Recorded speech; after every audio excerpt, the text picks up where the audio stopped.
তোমরা কি জানো 2018 সালে ফিফা ওয়ার্ল্ড কাপের নকআউটে মুখোমুখি হয়েছিল ফ্রান্স আর আর্জেন্টিনা। সে ম্যাচে ফ্রান্সের কিংবদন্তি ছিল কিলিয়ান এমবাপ্পে, আর আর্জেন্টিনার কিংবদন্তি ছিল Lionel Messi, Angel Di Maria. সে ম্যাচে প্রথমে ফ্রান্সের কিলিয়ান এমবাপ্পেকে ডি বক্সের ভিতরে ফাউল করা হয়। ফ্রান্স গোল করার একটি বড় সুযোগ পেয়ে যায়, আর সেটা হলো পেনাল্টি। পেনাল্টিতে ফ্রান্স গোল করে 1-0 গোলে ফ্রান্স এগিয়ে যায়।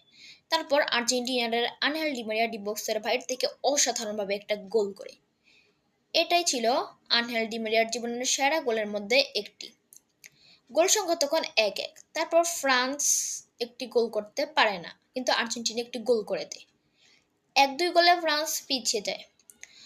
তারপর ফ্রান্স একটি গোল করে, গোল সংখ্যা তখন 2-2। তারপর ফ্রান্স জোড়া গোল করে, অর্থাৎ দুটি গোল করে, আর ফ্রান্স 4-2 গোলে এগিয়ে যায়। তারপর আর্জেন্টিনা ডি বক্সের ভিতর থেকে একটি গোল করে। তবুও সেই ম্যাচটা ফ্রান্স 4-3 গোলে জয়লাভ করেছিল। তো তোমরা যারা ফ্রান্সের ফ্যান রয়েছে তারা লাইক করো, সাবস্ক্রাইব করো, আর কমেন্টে অবশ্যই ফ্রান্স লিখে যাবে।